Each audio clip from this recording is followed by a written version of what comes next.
Demos furniture, the ultimate Onam fest. ആഘോഷിക്കാം ഈ ഓണക്കാലം ഡിമോസിനൊപ്പം.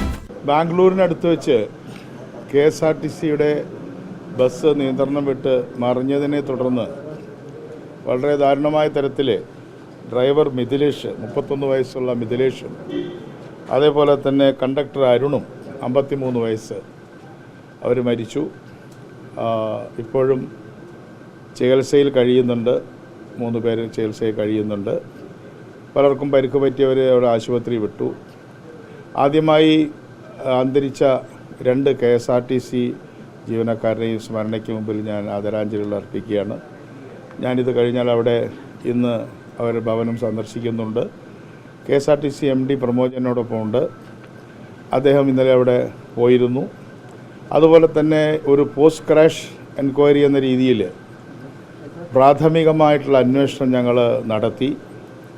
അതിൽ നിന്ന് 2 കാര്യങ്ങളാണ് മനസ്സിലായിട്ടുള്ളത്. ഒന്ന്, വാഹനം വളരെ ഫിറ്റായിട്ടുള്ളൊരു വാഹനമായിരുന്നു. വലിയ പഴക്കമൊന്നുമില്ലാത്ത നല്ല കണ്ടീഷനുള്ള ഒരു വണ്ടി തന്നെയാണ് ഇവിടുന്ന് പോയിട്ടുള്ളത്. അതുപോലെ തന്നെ ഈ ഡ്രൈവറും സാധാരണയായി ലോങ് ട്രിപ്പ് ഓടിക്കുന്ന ഡ്രൈവറാണ്, മിടുക്കനായിട്ടുള്ള ഒരാളാണ്. മറ്റാക്ഷേപങ്ങളൊന്നും ഇതിനു മുമ്പൊന്നും ഉണ്ടാക്കിയിട്ടില്ലാത്ത ഒരാളാണ്.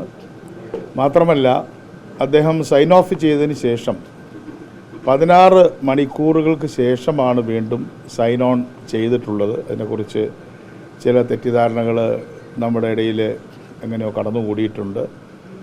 അത് ഞാൻ ഇന്ന് വളരെ സൂക്ഷ്മമായി അവിടുത്തെ ഉദ്യോഗസ്ഥന്മാരുടെ സാന്നിധ്യത്തിൽ പരിശോധിച്ചതിൽ നിന്നും സൈൻ ഓഫ് സൈൻ ഓൺ എന്നുള്ളതിൽ 16 മണിക്കൂറിൻ്റെ വ്യത്യാസമുണ്ട്. 8 മണിക്കൂറാണ് നിയമപ്രകാരം. മിനിമം 8 മണിക്കൂറിന് ശേഷമേ വണ്ടി എടുക്കാൻ പാടുള്ളൂ.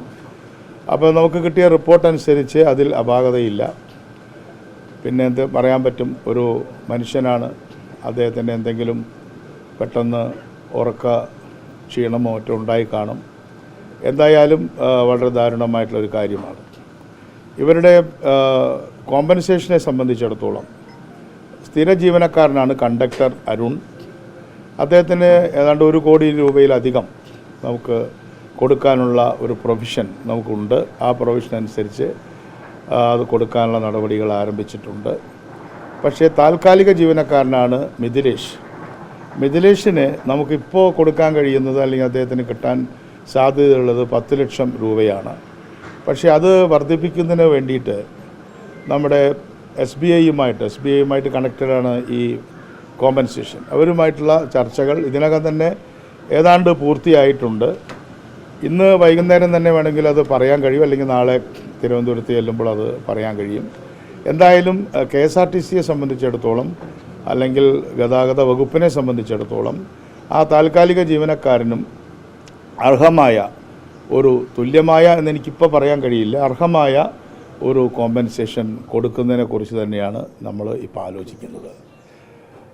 അതുമാത്രമല്ല, ഇപ്പോൾ മരിച്ച ആളുകളുടെ ബന്ധുക്കൾക്ക് നിയമനം കൊടുക്കുന്ന ഒരു റൂള് നിലവിലുണ്ടെങ്കിലും നിരവധി വർഷങ്ങളായിട്ട് അത് കൊടുത്തിട്ടില്ല എന്നുള്ളത് നിങ്ങൾക്കെല്ലാവർക്കും അറിയാവുന്നതാണ്. അതിനു വേണ്ടിയിട്ടുള്ള ഫയലുകൾ അതിലിപ്പോൾ ഇവിടെ ജോലി ചെയ്യുന്ന ആശ്രിതരായിട്ടുള്ള ആളുകൾ ഇവിടെ ജോലി ചെയ്യുന്നുണ്ട്. KSRTCയിൽ 115 ആളുകൾ ജോലി ചെയ്യുന്നുണ്ട്. അവരുടെ കാര്യത്തിലൊരു തീരുമാനം KSRTCയുടെ അടുത്ത ബോർഡ് എടുക്കും. പക്ഷേ പുതിയൊരു കാര്യമായിട്ട് പറയാനുള്ളത്, ഒരു പുതിയ കാര്യമല്ല, താൽക്കാലിക ജീവനക്കാർ ജോലിക്കിടയിൽ അപകടത്തിൽ മരിക്കുകയാണ് എങ്കിൽ അവരുടെ ആശ്രിതർക്കും താൽക്കാലികമായ എന്തെങ്കിലും ജോലികൾ കൊടുക്കുന്നതിനെക്കുറിച്ചുകൂടി ഈ ഒരു കാര്യത്തിൽ മാത്രമല്ല, ഈ ഒരു സന്ദർഭത്തിൽ മാത്രമല്ല, പൊതുവിൽ ഒരു താൽക്കാലിക ജീവനക്കാരൻ വണ്ടി ഓടിച്ചുകൊണ്ടിരിക്കുമ്പോഴോ അല്ലെങ്കിൽ വാഹന അപകടത്തിലോ അദ്ദേഹത്തിൻ്റെ തൊഴിൽ ചെയ്തുകൊണ്ടിരിക്കുമ്പോൾ മരിക്കുകയാണെങ്കിൽ അവരുടെ ആശ്രിതർക്കും താൽക്കാലികമായ എന്തെങ്കിലും ഒരു തൊഴിൽ കൊടുക്കുന്നതിനെക്കുറിച്ച് കൂടി ഞങ്ങൾ തീരുമാനിക്കണം എന്നൊരു ധാരണയാണ് ഇപ്പോൾ ഇന്ന് കാലത്തെ മീറ്റിങ്ങിൽ ഉരുത്തിരിഞ്ഞ് വന്നിട്ടുള്ളത്. ഇത്രയും കാര്യങ്ങളാണ് കോഴിക്കോട് ആക്സിഡൻറ്റിനെ കുറിച്ച് പറയാനുള്ളത്. ട്രാൻസ്പോർട്ട് അതോറിറ്റിൻ്റെ ഈ സമയക്രമം KSRTC ലംഘിക്കുന്നതായിട്ട് ചില ഡ്രൈവർമാരെന്ന് പറയുന്നുണ്ട്. നേരത്തെ ഈ ബത്തേരിയിലേക്കൊക്കെ 3 മണിക്കൂർ അനുവദിച്ചിരുന്നു സമയം ഓടിയെത്താൻ. ഇപ്പോൾ അതിപ്പോൾ 2.5 മണിക്കൂറാണെന്നാണ് പറയുന്നത്.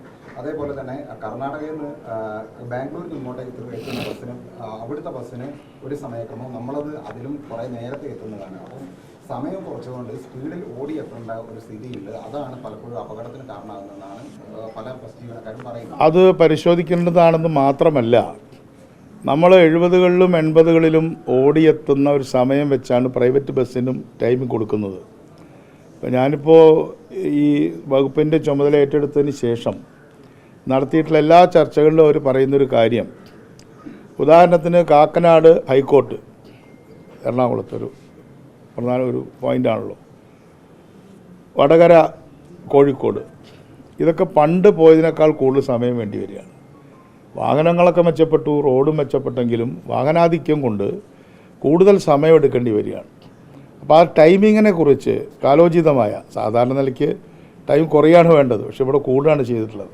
ഇപ്പോൾ ഹൈവേയിൽ മാത്രമാണ് ഒരു സമയം കുറഞ്ഞിട്ടുള്ളത്.